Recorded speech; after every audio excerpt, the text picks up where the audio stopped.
کر رہا ہوں. اللہ کے رسول صلی اللہ علیہ وسلم نے جو قرآن تمہیں لا کر کے دیا ہے, میرے نبی ارشاد فرما چکے ہیں کہ اسی قرآن کی پیروی کرنا.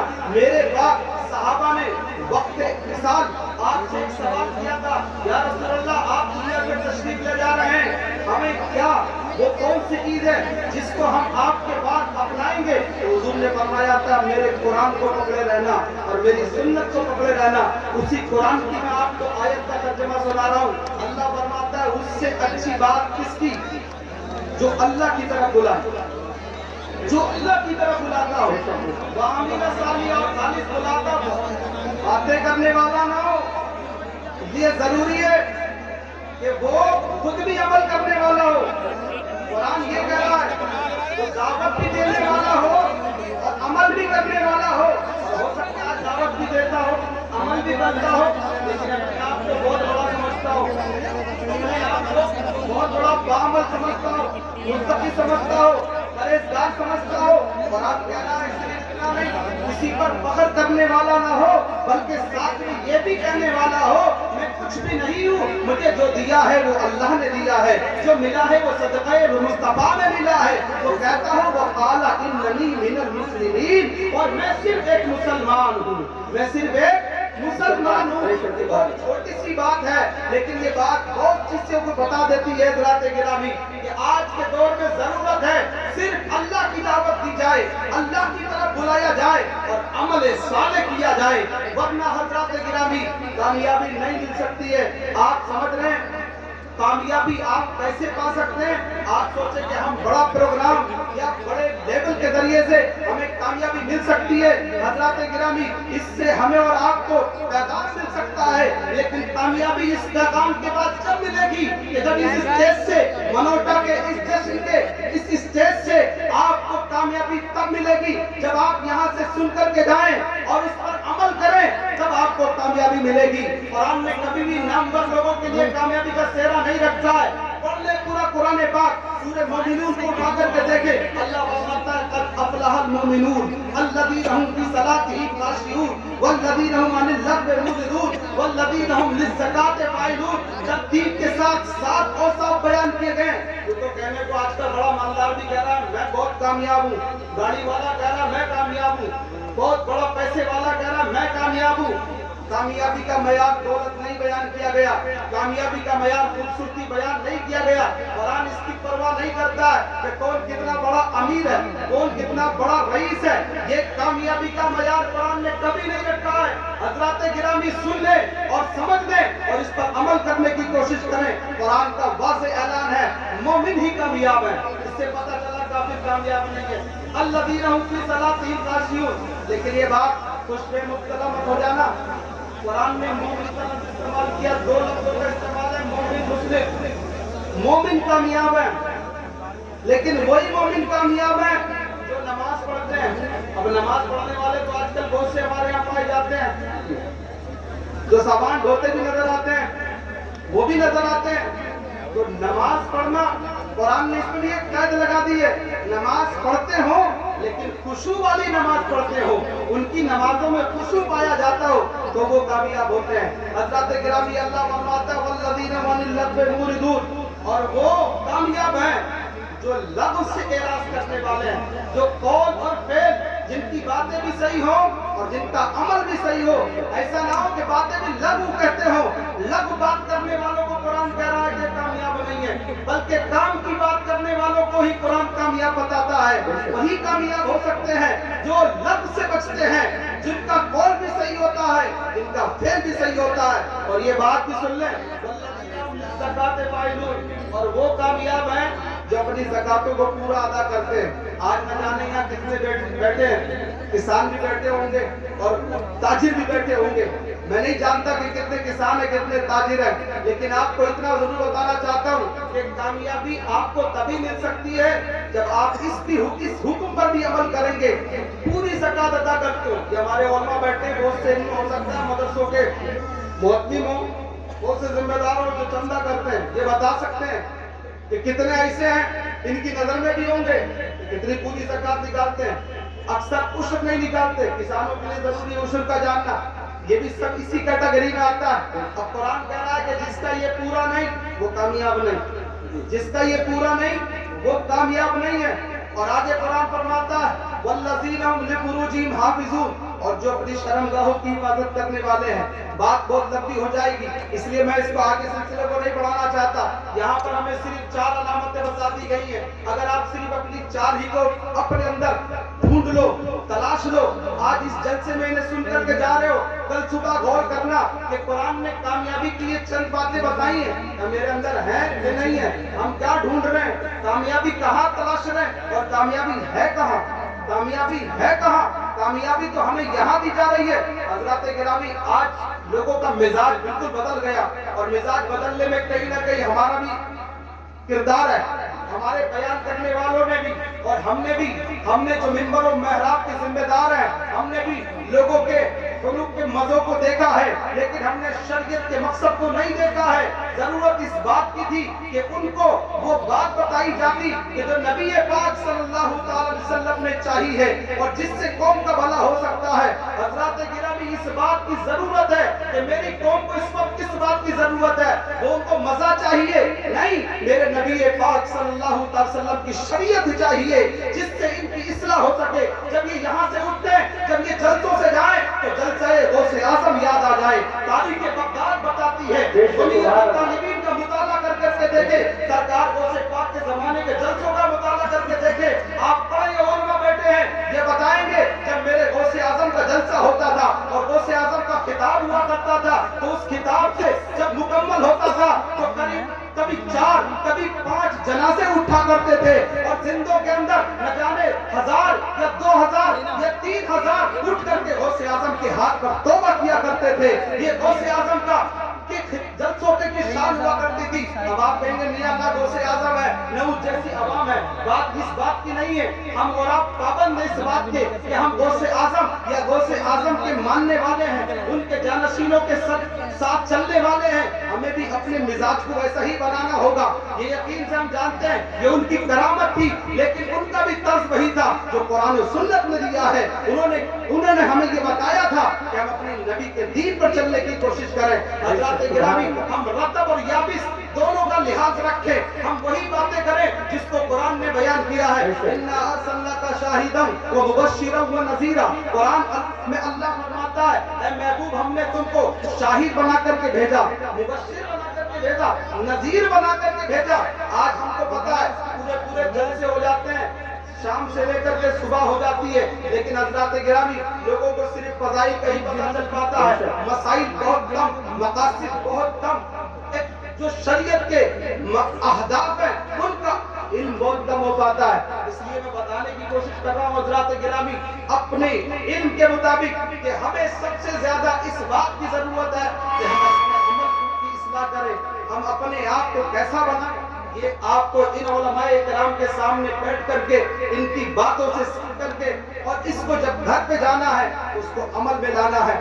آگے اس سلسلے کو آگے بڑھاتے ہوئے میں ایک روایت آپ کو بتانا چاہتا ہوں. آج کا دور غریبی اور مالداری کا بہت بڑا بولے بڑی پیش کرتا ہے، لیکن آپ کو سیکھنا ہوگا کہ آج کے غریب اور آج کے مالدار کیا ایسے ہی جو حضور کے زمانے میں تھے. تو سنیں نزہت المجالس میں علامہ عبد الرحمن صبوری رحمۃ اللہ تعالی علیہ لکھتے ہیں، آپ فرماتے ہیں ایک صحابی نے حضور کے حضرت ابو دجانہ رضی اللہ تعالی بارگاہ رسالت میں ہیں، سرکار دو عالم صلی اللہ علیہ وسلم کے پیچھے نماز پڑھتے ہیں، فجر کی نماز پڑھ کے اپنے گھر بہت جلدی چلے جاتے ہیں. کسی نے پیچھے سے سرگوشی کی کہا یہ بڑی جلدی اپنے گھر چلے جاتے ہیں، یہ بڑی جلدی اپنے گھر چلے جاتے ہیں. آج بھی ہمارے یہاں ایسا ہوتا ہے. ہمارے لوگوں میں حال یہ ہے کسی کی پریشانی اور پرابلم کا پتہ ہوتا نہیں ہے، لیکن پیچھے پیچھے اس کی غیبت شروع کر دیتے ہیں. اب آپ سنیں رہبر اور قائد کا مزاج کیا تھا. ہمارے یہاں یہ مزاج ہے کسی نے کسی کی غیبت کی تو وہ غیبت پر دھیان رکھتا ہے، غیبت کرنے والے پر دھیان نہیں رکھتا. حالانکہ قرآن میں اللہ فرماتا اگر تمہارے پاس کوئی خبر دینے والا آیا تو پہلے اس خبر دینے والے کی تحقیق کر لو، خبر کی بھی تحقیق کر لو، جس کے بارے میں دی گئی اس سے بدگمان مت ہو. اللہ کے رسول نے کہا، حضور نے فرمایا ابو دجانہ صحابی کو بلایا اور فرمایا کہ کیا مسئلہ ہے؟ اے ابو دجانہ تم اتنی جلدی کیوں چلے جاتے ہو؟ سب تو نماز پڑھنے کے بعد میرے حلقے میں بیٹھتے ہیں اور تم چلے جاتے ہو. کہا یا رسول اللہ میں بتانا تو نہیں چاہتا لیکن آپ میرے آقا ہیں, میرے مولا ہیں, آپ مجھ سے پوچھنا چاہتے ہیں تو میں عرض کر دیتا ہوں. بات اتنی سی ہے, چھوٹی سی بات ہے. یا رسول اللہ بات یہ ہے میں ایک غریب ہوں, میں ایک آپ کا غریب صحابی ہوں. میرے پڑوس میں ایک یہودی رہتا ہے, اس کے گھر میں ایک کھجور کا درخت ہے. میرے غریب بچے ہیں, رات کو بھوکے سوتے ہیں. آج 3 دن کا فاقہ ہو گیا ہے, میرے گھر میں کھانے کو نہیں ہے. بڑی مشکل میں رات کو بچوں کو سلاتا ہوں اور صبح کو اس خوف سے جلدی چلا جاتا ہوں کہ میرے بچے کہیں اٹھ نہ جائیں. اور جو رات کو ہوا چلتی ہے, یہودی کی پکی کھجوریں میرے آنگن میں گر جاتی ہیں. ان کھجوروں کو میں جلدی سے سمیٹ لیتا ہوں, کہیں میرے بچے بھوک میں اٹھ کر کے انہیں بھوک کی مجبوری کی وجہ سے کھانا لیں, ان کے پیٹ میں حرام کا دانہ نہ چلا جائے. یا رسول اللہ آپ کی تعلیم یہ ہے کہ مر جانا لیکن حرام نہ کھانا, یہ میرے نبی کی تعلیم ہے. آج کتنے اس پر عمل کرنا ہے, غور کرنے کی ضرورت ہے. یہ سیرت مصطفیٰ کے وہ گوشے ہیں جن کو آج ہم نے بھلا کے رکھ دیا ہے. ہمیں یہ بہت اچھا آتا ہے, حرام کھا کے بیٹھ کر کے بہت جلدی آدمی بڑی واہوائی حاصل کر سکتا ہے, لیکن حرام سے بچنا یہ بڑا ضروری ہے. حضرات گرامی, حضرت ابو دجانہ کہتے ہیں یا رسول اللہ اس وجہ سے میں جلدی چلا جاتا ہوں کہ میرے بچے کے پیٹ میں کوئی حرام کی کھجور نہ چلی جائے. سنیں وہ لوگ جو سود کھاتے ہیں, سنیں وہ لوگ جو حرام کھاتے ہیں, سنیں وہ لوگ اور غور کریں جو لوگ دوسروں کا حق طلب کرتے ہیں. حضرات گرامی یہ غریب صحابی کی بپتا چل رہی ہے رسول کی بارگاہ میں, ادھر دوسرے صحابی مالدار بیٹھے ہوئے رسول کی بارگاہ میں, ان کا نام ہے ابو بکر صدیق. سنیں ان مالداروں کو بھی سن لینا چاہیے جن کے پیسے آج کل صرف دکھاوے پر خرچہ ہوتے ہیں, جن کے پیسے شادیوں پر, جن کے پیسے عقیقوں کے موقع پر, جن کے پیسے بچوں کے برتھ ڈے منانے پر ہی خرچ ہوتے ہیں. وہ سنیں کہ یہ صحابی ہیں, یہ کس موقع پر خرچ کرتے ہیں. اللہ کے رسول صلی اللہ علیہ وسلم کے پروردہ حضرت ابو بکر صدیق اٹھتے ہیں اور یہودی کے گھر پہنچ جاتے ہیں. یہودی سے کہتے بتا تیرا پیڑ کتنے کا, بتا تیرا پیڑ کتنے کا. یہودی کہتا ہے کتنے کا ہے. حضرت ابو بکر صدیق رضی اللہ تعالیٰ اس یہودی کو اس کی پیڑ کی قیمت ادا کرتے ہیں اور فرماتے ہیں اے یہودی سن, آج سے پیڑ تیرے گھر میں ہوگا اور کھجوریں ابو دجانہ کی ہوں گی, کھجوریں ابو دجانہ کی ہوں گی. میں بتانا چاہ رہا ہوں ایک غریب صحابی ہے اور ایک امیر صحابی ہے, دونوں کا کردار تمہیں کیا درس دے رہا ہے اس کو سیکھنے کی ضرورت ہے.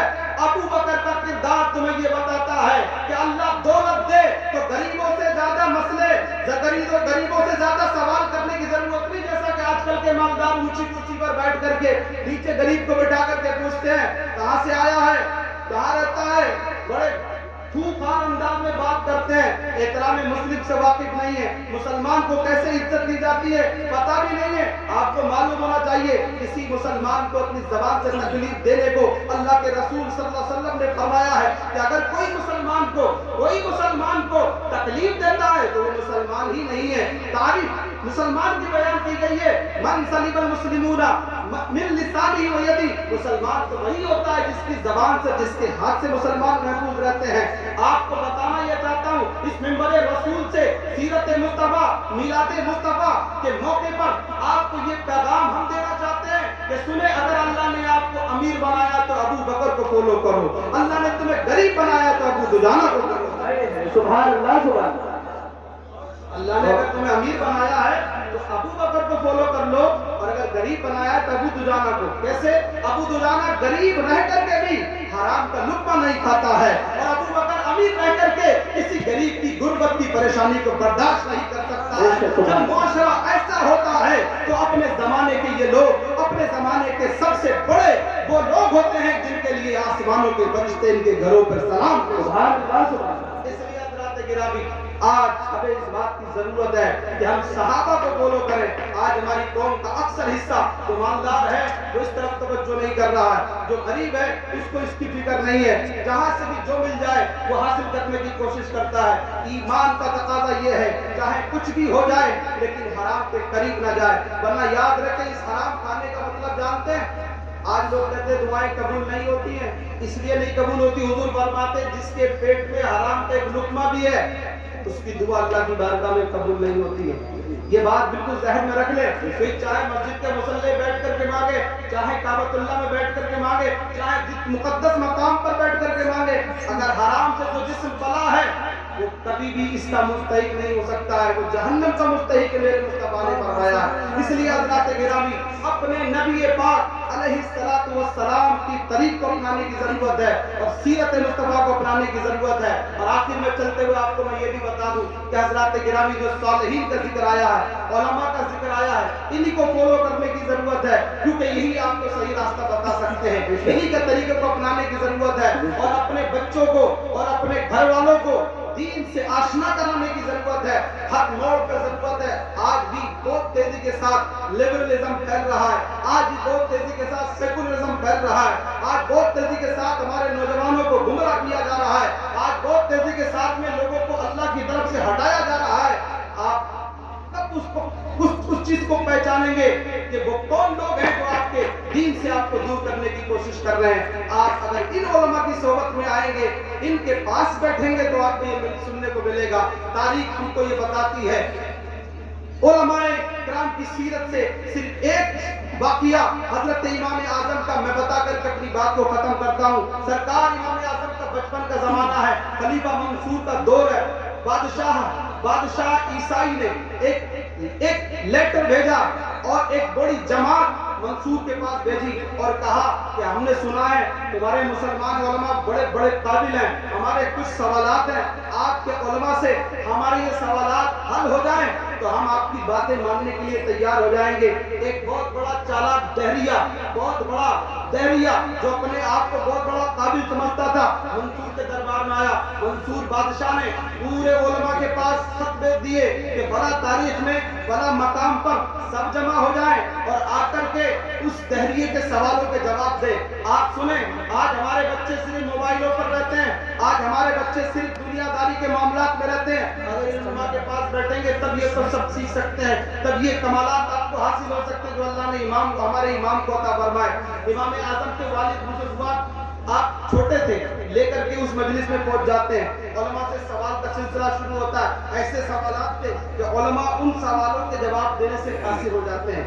کچھ سوال ہی ایسے ٹیڑھے تھے, آپ سن لیں ایک ایک کا سوال اور ایک ایک کا جواب آپ سنیں. امام اعظم اپنے والد کے ساتھ مجمع میں بیٹھے ہوئے تھے. دہریہ اسٹیج پر کھڑا ہوتا ہے اور اعلان کرتا ہے, بتاؤ مسلمانوں, تم اللہ کو ایک مانتے ہو؟ اللہ سے پہلے کیا تھا؟ اللہ سے پہلے کیا تھا؟ امام اعظم ابو حنیفہ کے والد بیٹھے ہوئے ہیں. امام اعظم اپنے والد سے کہتے ہیں, ابا جان اجازت دے تو میں سوال کا جواب دے دوں.